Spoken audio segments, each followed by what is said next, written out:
ಮನೇಲೆಲ್ಲರೂ ಒಪ್ಪಿದ ಮಾತ್ರಕ್ಕೆ ಮದುವೆ ಆಗೋದಕ್ಕಾಗಲ್ಲ. ಯಾಕೆ? ನಾನು ಮದುವೆ ಆಗಬೇಕು ಅಂದರೆ ನನಗೊಬ್ಬರು ಇಂಪಾರ್ಟೆಂಟ್ ವ್ಯಕ್ತಿ ಸಿಗಬೇಕು. ಯಾರು? ನನ್ನ ತಾಯಿ. ತೀರ್ ಹೋದ್ರು ಅಂತ ಹೇಳಿದ್ರಲ್ಲ ಒಂದ್ಸಲಿ. ಅವರು ನನ್ನ ಹೆತ್ತ ತಾಯಿ.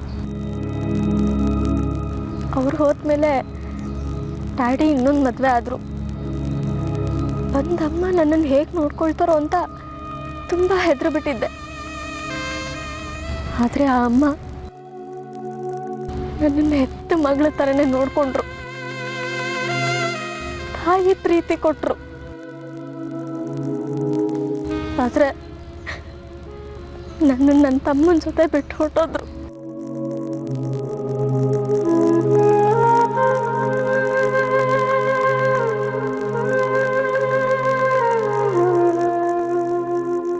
ಸಾರಿ. It's okay. ಅಷ್ಟು ಪ್ರೀತಿಸೋ ನಿಮ್ಮನ್ನ ಅವ್ರು ಯಾಕೆ ಬಿಟ್ಟು ಹೋದ್ರು? ಏನೋ ಒಂದು ಸಣ್ಣ ಮಿಸ್ಅಂಡರ್ಸ್ಟ್ಯಾಂಡಿಂಗ್. ನಮ್ಮ ಮನೇಲಿ ಇನ್ನೂ ಒಬ್ರು ಇದ್ದಾರೆ, ಅರ್ಪಿತಾ ಅಂತ. ಅವ್ರು ನಮ್ಮ ಮಮ್ಮಿ ಡ್ಯಾಡಿ ಮಧ್ಯೆ ಬಂದು ಅವ್ರು ಜಗಳ ಮಾಡ್ಕೊಳ್ಳೋ ಹಾಗಾಯಿತು. ಜಗಳ ಮಾಡಿಕೊಂಡು ಇಬ್ಬರು ದೂರ ಆಗೋದ್ರು. ಮಮ್ಮಿ ಅವ್ರ ಜೊತೆಗೆ ನನ್ನ ಅಣ್ಣನೂ ಕರ್ಕೊಂಡು ಹೊರಟೋದ್ರು.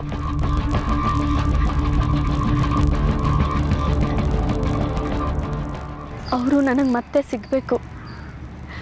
ನನ್ನ ಮದುವೆಯಲ್ಲಿ ಅವರು ಆಶೀರ್ವಾದ ಮಾಡಬೇಕು. ಅಲ್ಲಿವರೆಗೂ ನನ್ನ ಮದುವೆ ಆಗೋದಿಲ್ಲ. ಓಕೆ. ನಿಮ್ಮ ತಾಯಿ ಮನೆ ಬಿಟ್ಟು ಹೋದ್ಮೇಲೆ ನೀವು ಯಾರು ಅವ್ರನ್ನ ಹುಡ್ಕೋದಕ್ಕೆ ಪ್ರಯತ್ನ ಮಾಡಲಿಲ್ವಾ? ಡ್ಯಾಡಿ ಸಾಕಷ್ಟು ಪ್ರಯತ್ನ ಮಾಡಿದ್ದಾರೆ, ಆದರೆ ಪ್ರಯೋಜನ ಆಗಲಿಲ್ಲ. ಮೊನ್ನೆ ಒಂದು ಮಿರಾಕಲ್ ನಡೀತು ಗೊತ್ತಾ? ಏನು? ನನ್ನ ಬರ್ತ್ಡೇಗೆ ಹೂಗುಚ್ಚ, ಸ್ವೀಟ್ಸ್ ಎಲ್ಲ ಪಾರ್ಸಲ್ ಕಳಿಸಿದ್ರು. That's really great. ಅವ್ರು ನಮ್ಮಿಂದ ದೂರ ಹೋಗಿ 20 ವರ್ಷಗಳಾದರೂ ನನ್ನ ಬರ್ತ್ಡೇ ಮಾತ್ರ ಮರ್ತಿಲ್ಲ. ನಾನು ಇರೋ ಜಾಗನ ಪತ್ತೆ ಮಾಡಿ ಅಲ್ಲಿಗೆ ಗಿಫ್ಟ್ ಕಳಿಸಿದ್ದಾರೆ.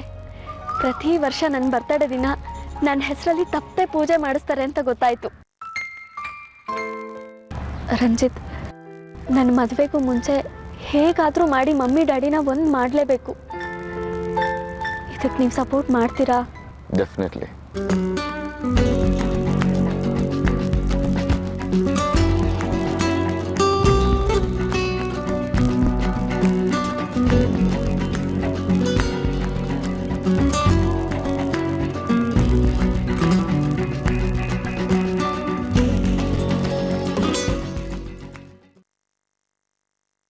ಸೂರ್ಯ, ಒಂದು ನಿಮಿಷ. ನೀನು ಅರ್ಪಿತಾ ಯಾರ್ದೋ ಮದುವೆ ಬಗ್ಗೆ ಮಾತಾಡ್ತಾ ಇದ್ದಾಗಿತ್ತು?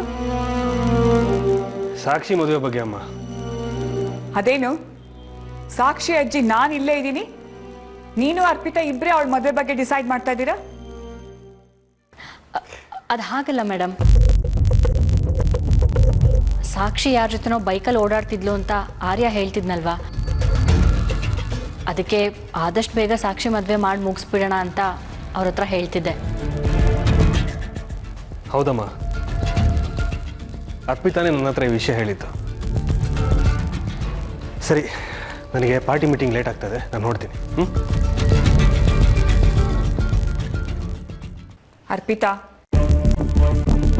ನೀನು ಈ ವಿಷಯನ ಸೂರ್ಯನ ಹತ್ರ ಮಾತಾಡೋದಕ್ಕಿಂತ ಮುಂಚೆ ನನಗೊಂದು ಮಾತು ಹೇಳಬೇಕಿತ್ತು.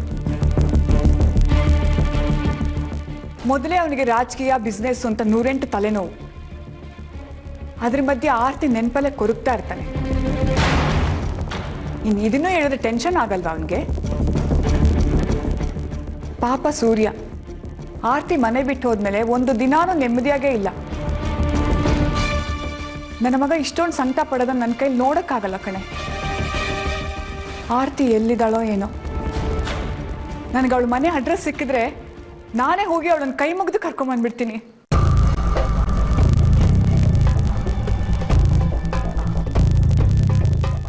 ನಾನು ಈ ಮನೇಲಿರೋವರೆಗೂ ಆರ್ತಿ ಮೇಡಮ್ ಈ ಮನೆಗೆ ಬರೋದಕ್ಕೆ ಒಪ್ಪಲ್ಲ ಅನ್ಸುತ್ತೆ.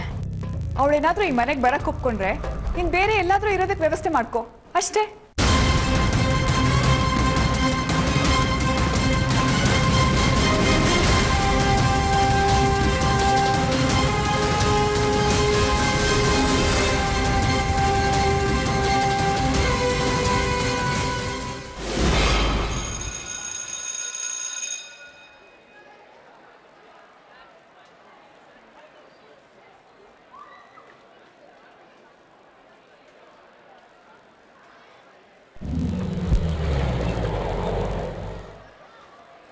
ಪ್ರಕಾಶ್, ಆ ಸ್ಕೂಲಲ್ಲಿ ಆರತಿ ಅಂತ ಒಬ್ರು ಟೀಚರ್ ಇದ್ದಾರೆ. ಅವ್ರು ಬಂದಿದ್ದಾರೆ ಅಂತ ಸೆಕ್ಯೂರಿಟಿ ಹತ್ರ ಕೇಳ್ಕೊಂಬ. ಸರಿ ಸರ್.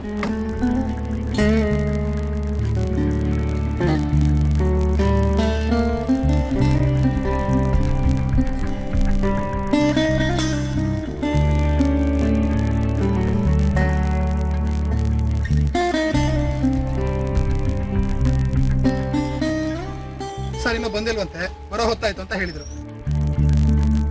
ಸರಿ, ನೀವು ಅಲ್ಲೇ ಇರಿ, ನಾನು ಕರಿತೀನಿ. ಸರಿ ಸರ್.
ಅಲೆಗಳ ಮಾತನು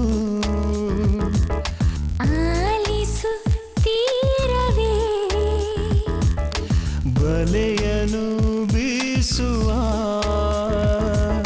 ಚಂದಿರ ದೂರವೇ, ಏಕಾಂತದ ಈ ಮೌನಕ್ಕೆ ತಂಗಾಳಿಯ ಜೊತೆ.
ಕನಸಿನ ಬಾಗಿಲು ತೆರೆದಿಡು ಜೀವವೇ, ಸಹಚರಿ ಇಲ್ಲದ ದಿನಚರಿ ಭಾರವೇ, ಕಣ್ಣಲ್ಲಿಯ ಕೋಲ್ಮೆಂಚಿಗೆ ಆಕಾಶದ ಜೊತೆ. ಪುನರ್ವಿವಾಹ ಪುನರ್ವಿವಾಹ.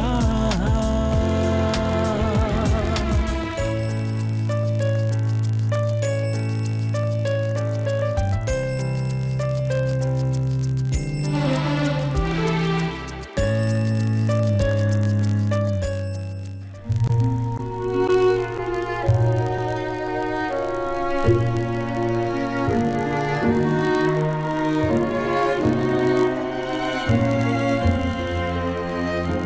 ಛೇ,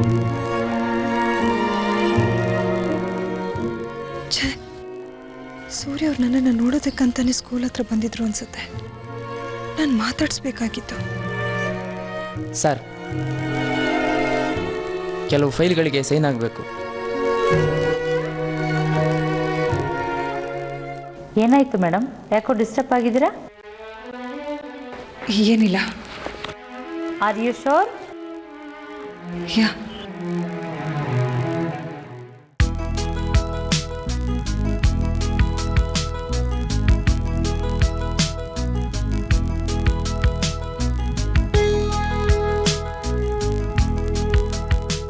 ಆದರೆ ನಾನು ಮಾತಾಡಿದ ಆದಿತ್ಯಂಗೆ ಗೊತ್ತಾಗ್ಬಿಟ್ರೆ ಅವನು ಖಂಡಿತ ಕೋಪ ಮಾಡ್ಕೋತಾನೆ. ನಾನು ಸೂರ್ಯ ಅವ್ರನ್ನ ಮಾತಾಡಿಸ್ದೇ ಇದ್ದಿದ್ದೆ ಒಳ್ಳೇದಾಯ್ತು.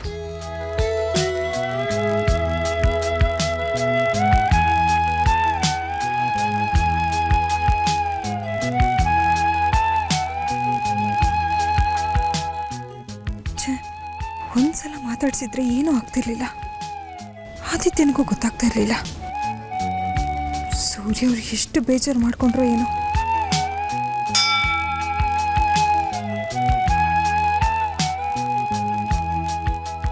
ಹೊರಟೆ.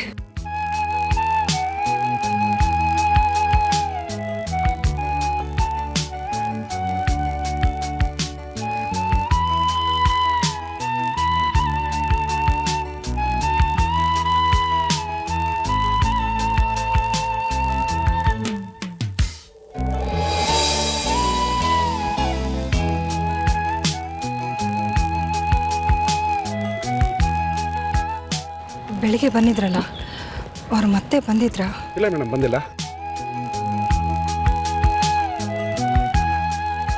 ಸೂರ್ಯ ಅವ್ರು ಬೆಳಿಗ್ಗೆ ಬಂದಾಗಲೇ ಮಾತಾಡಿಸ್ಬೇಕಾಗಿತ್ತು. ಪಾಪ ಅವ್ರನ್ನ ಹಾಗೆ ಕಳಿಸ್ಬಿಟ್ಟೆ. ಯಾವಾಗಲೂ ಅವ್ರ ಬಗ್ಗೆನೇ ನೆನ್ಪು ಮಾಡ್ಕೋತಾ ಇದ್ದೆ.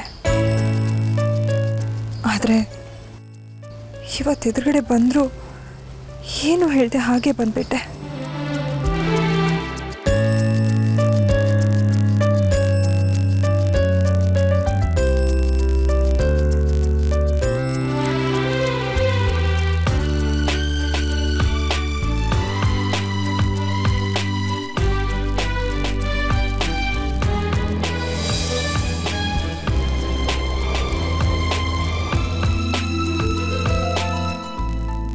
ಪ್ರಕಾಶ್, ಆರತಿ ಅವ್ರು ಹೊರಟ್ರ ಅಥವಾ ಇದಾರ ಕೇಳಿ.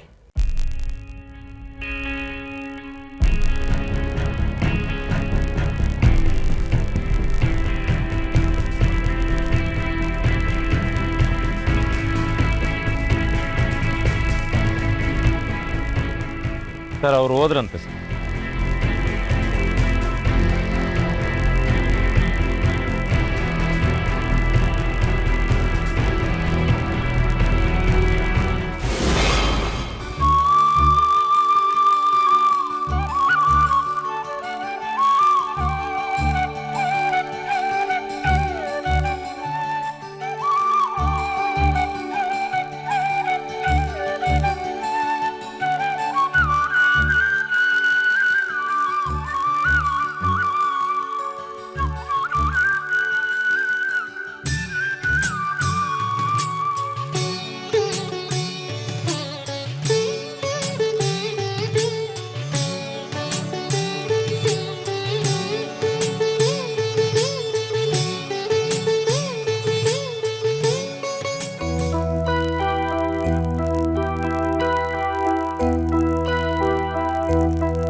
ಆರ್ತಿ,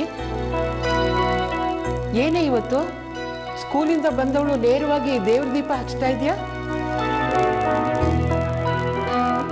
ಆ ದೇವ್ರ ಹತ್ರ ಏನೋ ಕೇಳ್ಕೊಂಡಿದ್ದೆ ಅಮ್ಮ, ಅದನ್ನು ನೆರವೇರಿಸಿದ್ದಾನೆ. ಅದಕ್ಕೆ ಏನ್ ಕೇಳ್ಕೊಂಡಿದ್ಯೆ?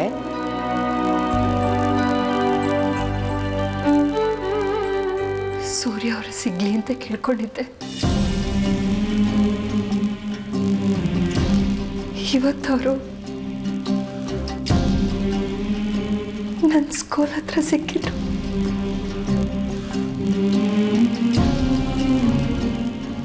ಯಾಕಂತೆ ಬಂದಿದ್ದು?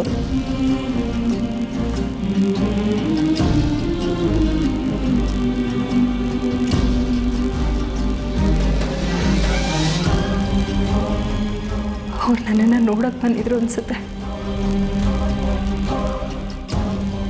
ಅವ್ರು ಮತ್ತೆ ಸಿಗ್ತಾರೆ, ಅದು ನನ್ನ ಸ್ಕೂಲ್ ಹತ್ರನೇ ಹೀಗೆ ಕಾಣಿಸ್ಕೊಳ್ತಾರೆ ಅಂತ ನಾನು ನಿರೀಕ್ಷಣೆ ಮಾಡಿರಲಿಲ್ಲ.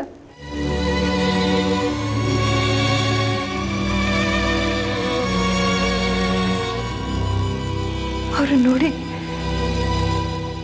ಸಂತೋಷ, ಕನ್ಫ್ಯೂಷನ್, ಶಾಕ್ ಎಲ್ಲದೂ ಒಟ್ಟಿಗೆ ಆಗೋಯ್ತು. ಆ ಗಾಬರಿಲಿ ಅವರನ್ನ ಮಾತಾಡಿಸ್ಬೇಕು ಅಂತ ನನಗೆ ಅನ್ನಿಸ್ಲೇ ಇಲ್ಲ. ಮಾತಾಡದೆ ನಾನು ಹಾಗೆ ಹೊರಟೋಗ್ಬಿಟ್ಟೆ ಅಮ್ಮ.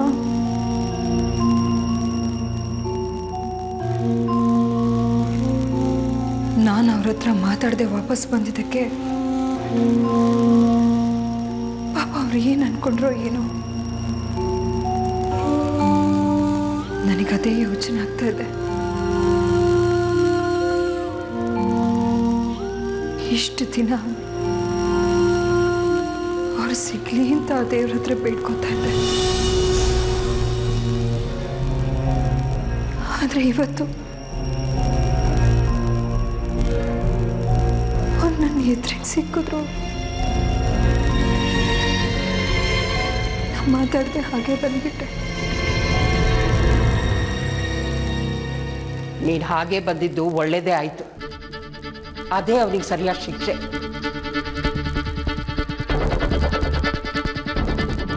ಎಲ್ರ ಮುಂದೆ ಆ ಕೆಲಸದವ್ರು ಪರ ವಹಿಸ್ಕೊಂಡು ನಿನಗೂ ಆದಿಗೂ ಕೆನ್ನೆಗೆ ಹೊಡೆದು ಮನೆಯಿಂದ ಹೊರಗಾಕಿದ್ದಕ್ಕೆ ಅವನು ಇನ್ನೂ ಅನುಭವಿಸ್ಬೇಕು.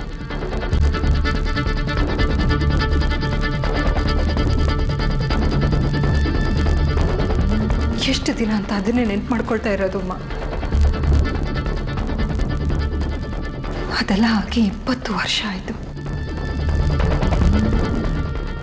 ಈಗ ಅದ್ರ ಬಗ್ಗೆ ಸೂರ್ಯ ಅವರಿಗೆ ಪಶ್ಚಾತ್ತಾಪ ಆಗಿರುತ್ತೆ. ಅದನ್ನೆಲ್ಲ ಮರ್ತಿರ್ತಾರೆ. ಇಲ್ಲ ಅಂದಿದ್ರೆ ಅವ್ರು ನನ್ನನ್ನು ಹುಡ್ಕೊಂಡು ನನ್ನ ಸ್ಕೂಲ್ ಹತ್ರ ಬರ್ತಾ ಇದ್ರ ಹೇಳಿ. ಆಗಿದ್ದನ್ನೆಲ್ಲ ಮರೆತು ಪಶ್ಚಾತ್ತಾಪ ಪಟ್ಟು ಅವ್ನು ನಿನ್ನ ಹತ್ರ ಬಂದಿಲ್ಲ ಕಣೆ. ನಿನ್ನಿಂದ ಏನೋ ಕೆಲಸ ಆಗ್ಬೇಕು, ಅದಕ್ಕೆ ಬಂದಿರ್ತಾನೆ.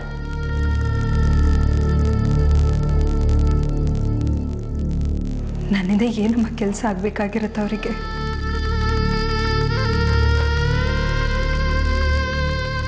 ಬಹುಶಃ ಸಾಕ್ಷಿ ಮದುವೆ ಮಾತುಕತೆ ನಡೀತಿರ್ಬಹುದು. ಹುಡುಗಿಗೆ ತಾಯಿ ಇದ್ದಾರ ಅಂತ ಅವ್ರು ಕೇಳಿರ್ತಾರೆ.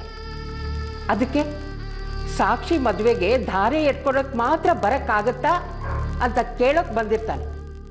ಸ್ವಾರ್ಥಿ. ಇದ್ರಲ್ಲಿ ಸ್ವಾರ್ಥ ಏನಿದೆ ಮಾ? ತಾಯಿ ಆದಳು ಮಗಳಿಗೆ ದಾರೆ ಎರೆಯೋದು ಸಹಜ ತಾನೆ. ಅಂದ್ರೆ ಅವನ್ ಕರೆದ್ರೆ ನೀನ್ ಹೋಗ್ತೀಯಾ? ಹೋಗ್ಬಾರ್ದ? ಸ್ವಾಭಿಮಾನ ಇದ್ರೆ ಹೋಗ್ಬಾರ್ದು. ಸ್ವಾಭಿಮಾನ ಖಂಡಿತ ಇದೆ ಅಮ್ಮ. ಆದ್ರೆ ಅದಕ್ಕಿಂತ ಹೆಚ್ಚಾಗಿ ಸಾಕ್ಷಿ ಬಗ್ಗೆ ಪ್ರೀತಿ ಇದೆ. ಸಾಕ್ಷಿ ಮೇಲೆ ಪ್ರೀತಿಗೆ ನೀನ್ ಸೂರ್ಯನ ಜೊತೆ ಸೇರ್ಕೊಂಡ್ರೆ ಆದಿತ್ಯನ ಕಳ್ಕೊತೀಯ.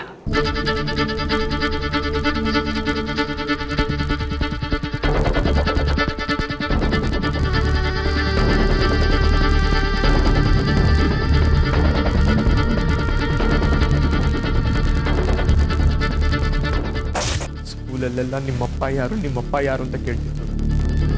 ಆ ಟೆನ್ಷನ್ ಇಂದ ನಂಗೆ ಸ್ಟಡೀಸ್ ಮೇಲೆ ಕಾನ್ಸಂಟ್ರೇಟ್ ಮಾಡೋಕ್ಕಾಗಲಿಲ್ಲ. ನನ್ನ ಜೊತೆನೂ ಅಪ್ಪ ಇದ್ರೆ ನಾನು ಈ ಥರ ಆಗ್ತಿರ್ಲಿಲ್ಲಮ್ಮ. ನೀನು ನೆಕ್ಸ್ಟ್ ನನ್ನ ಡ್ಯಾಡಿ ಅಂತ ಹೇಳ್ಬೇಡ ಅಂತ ಎಷ್ಟು ಸತಿ ಹೇಳಿಲ್ಲ ನಿಂಗೆ? ಅವ್ನು ನನಗೇನು ಅಲ್ಲ. ಇನ್ನೊಂದ್ಸಲಿ ನನ್ನ ಮುಂದೆ ಅವನ ಹೆಸರು ಎತ್ತಬೇಡ ನೀನು.